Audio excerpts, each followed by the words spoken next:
Hello everyone, welcome to success with Rai academy. आज है 3 April 2025। 3 April 2025 के इंडियन एक्सप्रेस के एडिटोरियल पेज को आज की इस वीडियो में हम डिस्कस करेंगे। उन सभी एडिटोरियल को हम कवर करने वाले हैं जो इम्पॉर्टेंट है।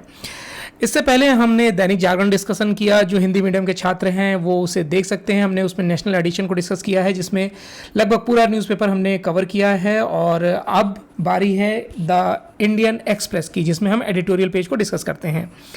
शुरुआत करते हैं यहाँ पर फिर से। आज हम 3 आर्टिकल डिस्कस करेंगे। द मार्च ऑफ यूनिफॉर्मिटी, यहाँ पर ये आर्टिकल लिखा गया है सलमान खुर्शीद द्वारा, जो कांग्रेस के वरिष्ठ नेता हैं और सुप्रीम कोर्ट के वरिष्ठ वकील या अधिवक्ता हैं।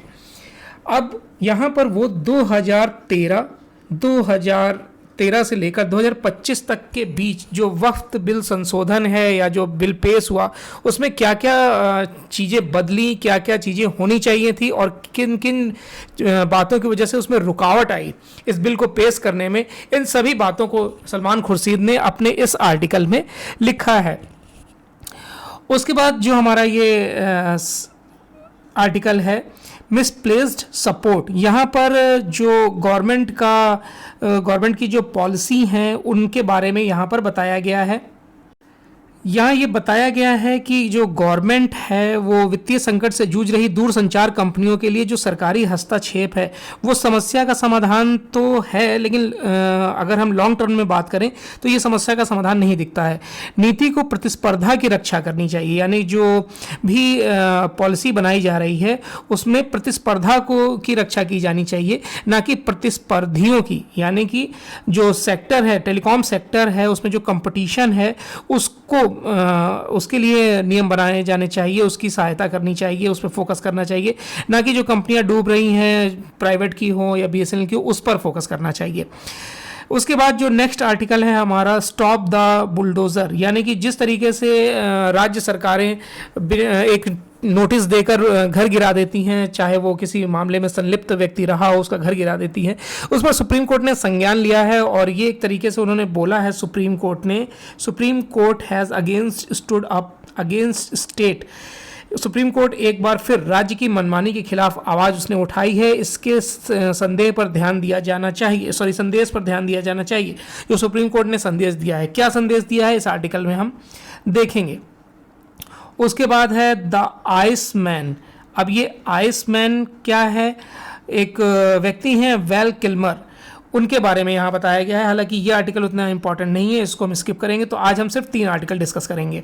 शुरुआत करते हैं हम सबसे पहले सलमान खुर्शीद के इस आर्टिकल से, जिसमें उन्होंने वक्फ बोर्ड का जो संशोधन बिल आया है उस पर चर्चा की है। इसमें इन्होंने बताया है व्यापक असंतोष के बावजूद सरकार वक्फ संशोधन विधेयक पारित करने के लिए दृढ़ संकल्प रही है, जिसके तहत वक्फ न्यायशास्त्र में दूरगामी परिवर्तन किए गए हैं। और यहाँ तक कि वक्फ अधिनियम 1995 है उसका नाम बदलकर यहाँ पर इसको एकीकृत,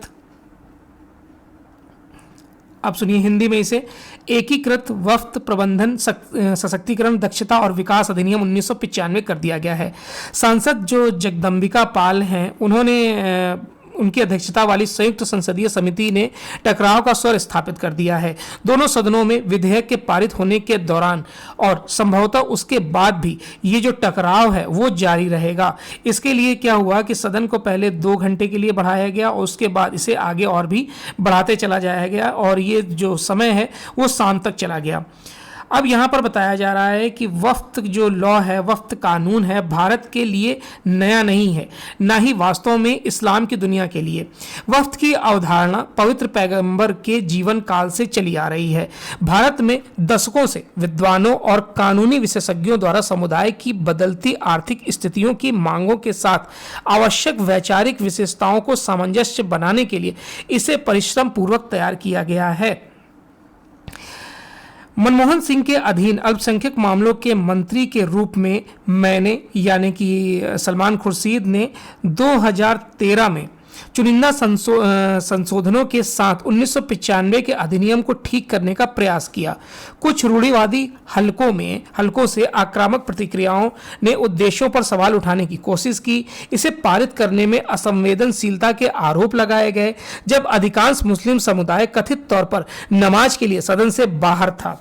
यानी कि इसमें यह बताया गया कि कांग्रेस पर और सलमान खुर्शीद पर आरोप लगाए गए कि हम इसे गंभीरता से नहीं ले रहे हैं और कहीं ना कहीं अल्पसंख्यकों का लाभ लेने के लिए हम ऐसा कर रहे हैं कि इसको पारित ना होने दिया जाए। ऐसे बदलाव लेकर आए थे कि इसको पारित ना होने दिया जाए। अब यहाँ पर बताया जा रहा है कि वक्फ ट्रिब्यूनल्स यानी कि वक्फ न्यायाधिकरणों को अधिकार क्षेत्र देने के लिए पंजीकरण की शर्त पर बहुत चर्चा हुई। एक योग्य व्यक्ति ने तो यहाँ तक सुझाव दिया कि बाबरी मस्जिद मुकदमे में हस्तक्षेप करने के लिए ऐसा किया गया था, यानी कि इसमें संशोधन के लिए बाबरी मस्जिद वाला जो केस था वो किसी तरीके से रुक जाए, ऐसा इसलिए किया गया था। जब मैं पीछे मुड़कर देखता हूं तो मुझे सिर्फ उस अदूरदर्शिता पर विचार आता है जो समुदाय के नेताओं को ग्रसित करती थी। यह कल्पना नहीं की जा सकती है कि बार बार भेड़िया आ गया चिल्लाने से हो जाए, और एक्चुअल में अगर भेड़िया एक्चुअल में अटैक कर देगा तो क्या होगा, वही आज हो रहा है। पहले चिल्लाते, मतलब कि यहाँ पर एनडीए की तरफ इशारा किया जा रहा है, एनडीए गवर्नमेंट की तरफ, कि वो चिल्लाते रहे कि वफ्त आ जाएगा, कानून ऐसा हो जाएगा, अल्पसंख्यकों का अधिकार छिन जाएगा और भेड़िया आ जाएगा। और आज जब वो आ गया वक्त कानून, तो कहीं ना कहीं ये भेड़िया आ गया और इनके अधिकार छीने जा रहे हैं। आगे आर्टिकल में बताया जा रहा है द डिफिनीशन ऑफ वक्फ। इस्लाम में कई चीज़ों की तरह वक्फ की परिभाषा में भी धार्मिक रंग है, साथ ही यह समुदाय की सामाजिक स्थितियों के प्रति प्रतिक्रिया भी है। वक्फ अल्लाह को हस्तांतरित संपत्ति है, यानी कि आप अल्लाह को क्या दे रहे हैं उसी के एवज में ये वक्फ बोर्ड है जो संपत्ति देती है। संपत्ति जैसे मस्जिद, मदरसे, कब्रिस्तान इत्यादि। संपत्ति की देखभाल करने वाला व्यक्ति मुतवल्ली होता है। यह ट्रस्ट से मौलिक रूप से अलग है, जहां स्वामित्व लाभकारी स्वामी और ट्रस्टी के बीच कानूनी स्वामी के रूप में विभाजित होता है। इस प्रकार यह संविधान के अनुच्छेद 25 और 26 के तहत संरक्षित एक धार्मिक अवधारणा है। असंशोधित अधिनियम ने घोषणा, दीर्घकालिक उपयोग या संतान और वंशजों के लिए द्वारा बनाए गए वक्फ को भी अनुमति दी है। यानी ये जो कानून जो चल रहा है ना, जो अनुच्छेद 25 और 26 के तहत, ये देखिए दिया गया है कॉन्स्टिट्यूशन में, जो अनुच्छेद 25 और 26 के तहत संरक्षित एक धार्मिक अवधारणा है। वक्फ जो है वो धार्मिक अवधारणा है जिसे मौलिक अधिकारों के अनुच्छेद 25 और 26 में जो धर्म की स्वतंत्रता दी गई है, उसी के एवज में ये बात की जा रही है। आगे आर्टिकल में बताया जा रहा है कि the bill states that only a person practising Islam for at least 5 years में डिक्लेयर अ वक्फ। यानी कि विधेयक में कहा गया है कि केवल वही व्यक्ति वक्फ घोषित कर सकता है जो कम से कम 5 साल से इस्लाम का पालन कर रहा हो। 5 साल से इस्लाम का पालन कर रहा हो। इसका फैसला कौन करेगा? मुसलमान वह है जो कलमा पढ़ता है, अल्लाह के अलावा कोई ईश्वर नहीं है और मोहम्मद उसके दूत हैं। इस्लाम में आस्था की घोषणा ही सब कुछ है। यानी कि जो आप दिल से अगर इस्लाम को मानते हैं तो वही सब कुछ है। इस्लाम धर्म के विपरीत व्यवहार का आस्था से कोई लेना देना नहीं है। यह उपयोगकर्ता द्वारा वक्फ को हटा देता है। हालांकि यह माना जाता है कि यह प्रावधान भावी रूप से लागू किया जाएगा। अन्यथा पूजा स्थलों के रूप में और विभिन्न धर्मार्थ कार्यों को चलाने के लिए उपयोग की जाने वाली बड़ी संख्या में संपत्तियों को देखते हुए यह विनाशकारी होगा। यानी कि अगर हम सलमान खुर्शीद यहाँ कह रहे हैं कि अगर हम और संपत्तियों को देखें और जो धर्म है तो उनके भी तो चर्च हैं, उनका भी कब्रिस्तान होता है और शमशान घाट होता है, मंदिर होते हैं और स्कूल होते हैं और अनाथालय, इस टाइप के कई यहाँ पर उन्होंने बताया है। अब यहाँ पर उन्होंने बताया कि अदरवाइज इसमें यह भी कहा गया है कि वक्फ अलल औलाद का परिणाम महिलाओं सहित दानकर्ता के उत्तराधिकारियों को विरासत के अधिकारों से वंचित नहीं करना चाहिए। यह एक विरोधाभास है क्योंकि उत्तराधिकारी परिभाषा के अनुसार वक्फ अलल औलाद का हिस्सा है। अधिनियम के तहत देखिए यहाँ दिया गया है, Under the Act, under the act. अधिनियम के तहत सरकार द्वारा नियुक्त सर्वेक्षक द्वारा वक्फ संपत्तियों का सर्वेक्षण वक्फ की सूची में शामिल करने के लिए एक महत्वपूर्ण कदम था। कलेक्टर के कार्य यह सुनिश्चित करने के लिए सामने आए कि वक्फ संपत्ति को अतिक्रमण से बचाया जाए। वर्तमान विधेयक के तहत सर्वेक्षण आयुक्त के कार्यों को कलेक्टर या कलेक्टर द्वारा विधिवत नामित डिप्टी कलेक्टर के पद से नीचे के किसी अधिकारी को हस्तांतरित करने से अनावश्यक रूप से सभी कार्य एक ही व्यक्ति में केंद्रित हो गए हैं। यानी कि अब पूरा जो है वो कलेक्टर के जिम्मे आ गया है। पहले क्या होता था कि डिप्टी कलेक्टर के जिम्मे आता था, डिप्टी कलेक्टर उसे अन्य जो छोटे अधिकारी होते थे उनमें डिवाइड करते थे, लेकिन अब सब कुछ कलेक्टर के हिस्से में आ गया है कि वो देखे कि कहाँ कहाँ जो वक्फ संपत्तियां हैं उसका अतिक्रमण हुआ है। यहाँ पर अतिक्रमण शब्द का प्रयोग किया गया है। कलेक्टर को सरकारी संपत्ति पर वक्फ दावों के किसी भी ओवरलैप के बारे में निर्णय लेने का भी अधिकार है। मतलब कलेक्टर को पूरा पावर है कि वो चाहे तो उस चीज को हटा भी सकता है। यह महत्वपूर्ण है। पिछले कुछ वर्षों में कई वक्फ संपत्तियों को राज्य द्वारा अधिग्रहित करने की कोशिश भी की गई है, जैसे कि 123 संपत्तियां, मस्जिद, मदरसा, कब्रिस्तान इत्यादि। यहां पर खास तौर पर बात हो रही है उत्तर प्रदेश की, उत्तर प्रदेश और उत्तराखंड की, जहां पर सबसे ज्यादा संपत्तियों को अधिग्रहित कर लिया गया है, राज्य सरकार में अटैच कर लिया गया है। यहाँ पर फिर लिखा है providing for a board based composition for a central Waqf council and the state Waqf board by ensuring the representation of Muslim women might pass a step towards।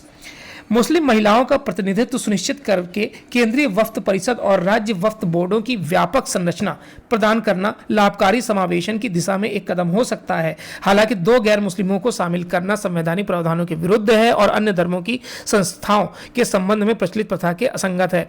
यहाँ पर महिलाओं को जो शामिल किया जा रहा है वक्फ बोर्ड में, ऐसा बोला जा रहा है कि जब ये लागू हो जाएगा तो इसमें महिलाओं की भागीदारी बढ़ जाएगी।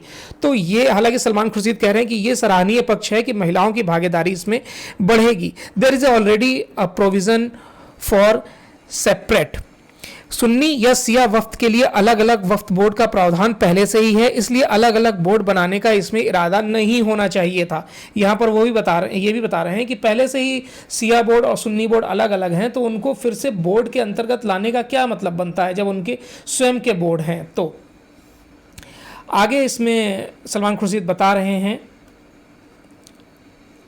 यहाँ से देखिए, केंद्रीय पोर्टल और डेटाबेस के माध्यम से वक्फ के पंजीकरण के तरीके को सुव्यवस्थित करने से कोई नकारात्मक प्रभाव नहीं पड़ेगा, लेकिन राजस्व कानूनों के अंतर्गत म्यूटेशन के लिए एक विस्तृत प्रक्रिया प्रदान करना, किसी भी संपत्ति को वक्फ संपत्ति के रूप में दर्ज करने से पहले सभी संपत्तियों को उचित सूचना देना, संबंधितों को सूचना देना मामूली आय वाले छोटे वक्फ पर बहुत अधिक बोझ डालता है। यानी कि आप अधिग्रहण कर रहे हैं, सूचना थोड़े समय के लिए देते हैं तो उन्हें समझने का मौका ही नहीं मिलता है कि वो शिफ्ट हो सकें, कोई उसकी व्यवस्था कर सकें। तो जो इतने छोटे वक्फ बोर्ड हैं उनको इसमें काफ़ी दिक्कतों का सामना करना पड़ रहा है। The bill also seeks to reform the tribunal structure. विधेयक में 2 सदस्यों वाले न्यायाधिकरण के ढांचे में सुधार करने का भी प्रावधान है और 90 दिनों की निर्दिष्ट अवधि के भीतर न्यायाधिकरण के आदेशों के खिलाफ उच्च न्यायालय में अपील करने का प्रावधान इसमें दिया गया है। यानी जो छोटे मदरसे, छोटे कब्रिस्तान या इस टाइप के हैं वो 90 दिनों के भीतर जा सकते हैं न्यायालय में। यह कदम एक बार फिर न्यायाधिकरण के विचार के अनुरूप नहीं है, जहां एक तथाकथित तकनीकी सदस्य को एक महत्वपूर्ण योगदानकर्ता के रूप में देखा जाता है। इस्लामिक कानून के विशेष ज्ञान वाले सदस्य को हटाकर संशोधन एक स्पष्ट अंतर छोड़ता है। मतलब अभी भी इसमें क्लियरिटी कहीं देखने को नहीं मिल रही है। बेनिफिशियल स्टेप, विधेयक के 2 यहां पर बता रहा है धारा 107,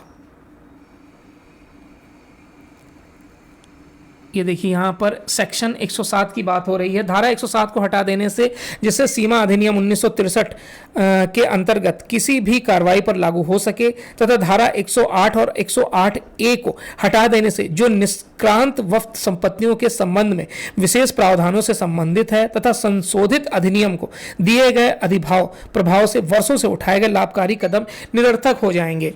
यानी एक तरीके से वक्फ बोर्ड ऐसा नहीं है कि हर चीज़, यहाँ पर सलमान खुर्शीद ये कह रहे हैं कि कहीं ना कहीं वक्फ बोर्ड अच्छा कार्य भी करता है। कई ऐसे मदरसे हैं जहाँ पर अच्छी शिक्षा दी जा रही है और जो गरीब मुस्लिम महिलाएं हैं, बच्चियां हैं, उनकी शिक्षा पर जोर दिया जा रहा है, उनके विवाह की व्यवस्था की जाती है। ये सब बातें यहाँ पर सलमान खुर्शीद कह रहे हैं। आगे आर्टिकल में बताया गया है कि there is a great potential in the waqf in institution to meet the need of a aspiring Muslim community whilst preserving a unique and significant future. वक्त संस्थानों में एक महत्वाकांक्षी मुस्लिम समुदाय की जरूरत को पूरा करने की बहुत संभावनाएं हैं। साथ ही सामुदायिक जीवन की एक अनूठी और महत्वपूर्ण विशेषता को संरक्षित किया जा सकता है। अगर यह सच है कि भारत में वक्त के पास भूमि और अचल संपत्ति का सबसे बड़ा स्वामित्व है, तो संशोधन समुदाय और देश की भलाई के लिए उन्हें विकसित करने के अवसर को बढ़ाने के लिए काम करना चाहिए। अगर मतलब ऐसा लगता ही है कि वक्फ बोर्ड के पास बहुत जमीन है, बहुत संपत्ति है, तो उस संपत्ति को देश कार्यों में लगा दीजिए। आप उसका अधिग्रहण क्यों कर रहे हैं? यहाँ अंततः यह सांस्कृतिक चिन्हों और जीवन शैली के बारे में है। हमने एक राष्ट्र के रूप में इसे विविधता में एकता के रूप में माना है। दुख की बात यह है कि एकरूपता की यात्रा एक और नुकसान पहुंचा रही है। यानी कि जो वक्त को आप मर्ज करके एकरूपता की बात कर रहे हैं, वो कहीं ना कहीं मुस्लिमों में मनमुटाव पैदा करेगी हिंदू धर्म के प्रति। हालांकि इन्होंने कुछ चीज़ों को क्लियर करने की कोशिश की है। आपकी क्या राय है इस पर जरूर बताइएगा। अब हम आते हैं नेक्स्ट आर्टिकल पर, जो है मिसप्लेस सपोर्ट, यानी कि गलत जगह पर समर्थन। यहाँ पर बात हो रही है इन सितंबर 2021 में केंद्र सरकार ने बीमार दूरसंचार क्षेत्र की कंपनियों को सहारा देने के लिए कई उपायों की घोषणा की थी। इसमें समायोजित सकल राजस्व को फिर से परिभाषित करना, स्पेक्ट्रम उपयोग शुल्क में कटौती और अन्य के अलावा अवैतनिक बकाया पर रोक या स्थगन शामिल है। उपायों के हिस्से के रूप में सरकार ने एक विकल्प भी बनाया जो अस्थगित भुगतान से संबंधित ब्याज राशि और बकाया को इक्विटी में बदलने की अनुमति देता है। 2023 की शुरुआत की यहाँ पर बात हो रही है। 2023 की शुरुआत में सरकार ने वोडाफोन आइडिया द्वारा बकाया 16,133 करोड़ रुपए के ब्याज बकाये को इक्विटी में बदलने के लिए विकल्प चुना। अब कुछ दिनों पहले इसमें 36,950 करोड़ रुपए का बकाया भी सामने आ गया है, जिसमें स्पेक्ट्रम की नीलामी से संबंधित बकाये की भी इसमें बात की जा रही है। अब यहाँ पर देखिए आगे इंपॉर्टेंट पॉइंट है, इसको नोट करिएगा। यहाँ पर the existing promoter the Aditya Birla group, जब सरकार ने अधिग्रहण कर लिया है, सरकार ने कितना अधिग्रहण किया है? सरकार ने टोटल 24.39 अधिग्रहण किया है, जिसमें आदित्य बिरला ग्रुप का जो इसमें हिस्सा है वो है 14.41 का, और वोडाफोन का जो हिस्सा है वो 9.5 का। ये इतना आदित्य का चला गया गवर्नमेंट के पास और इतना वोडाफोन का चला गया गवर्नमेंट के पास। आगे इसमें बताया जा रहा है इस रूपांतरण से कंपनी की नकदी प्रवाह की समस्या कम होगी, जिससे उसे निकट अवधि में राहत मिलेगी। लेकिन सवाल यह है कि क्या यह संकटग्रस्त दूरसंचार कंपनी की किस्मत बदलने में मददगार होगा? वोडाफोन आइडिया के ग्राहकों के आधार की अगर हम बात करें, जिसमें गिरावट देखी जा रही 31 दिसंबर 2024 तक जो इनके सब्सक्राइबर थे वोडाफोन आइडिया के 215, वो 23-24 वित्तीय वर्ष में घटकर 195 रह गए हैं मिलियन, 195 मिलियन रह गए हैं।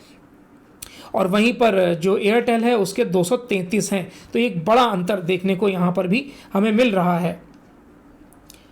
अब यहाँ पर बात हो रही है कि जो AGR का 1.4 लाख करोड़ रुपए बकाया है गवर्नमेंट पर वोडाफोन आइडिया का, उसको कौन चुकाएगा? यहाँ राहत देकर हिस्सेदारी तो ले ली गई, लेकिन जो ये बकाया है इसको कौन चुकाएगा? इसकी जिम्मेदारी कौन लेगा? द इंडियन टेलीकॉम सेक्टर, भारतीय दूरसंचार क्षेत्र में दो मजबूत खिलाड़ी हैं, रिलायंस जियो और भारती एयरटेल। इन दोनों का काफ़ी दबदबा है। चिंता की बात यह है कि वोडाफोन आइडिया को दिए गए समर्थन के अभाव में और सार्वजनिक क्षेत्र की दूरसंचार कंपनियों के संघर्ष जारी रहने के कारण एकाधिकार जैसे बाजार संरक्षण उपभोक्ताओं के लिए नुकसानदेह होंगे। अब जाहिर सी बात है, जब दो ही सेक्टर टेलीकॉम कंपनियां बचेंगी, जैसे कि भारती यानी एयरटेल और जियो, तो वो अपने मनमाने ढंग से टैरिफ लाएंगी, मनमाने ढंग से कूपन पैसा वसूलेंगी। जैसा कि आपने देखा भी होगा कि रिलायंस ने लगभग 40% तक रेट बढ़ा दिए थे।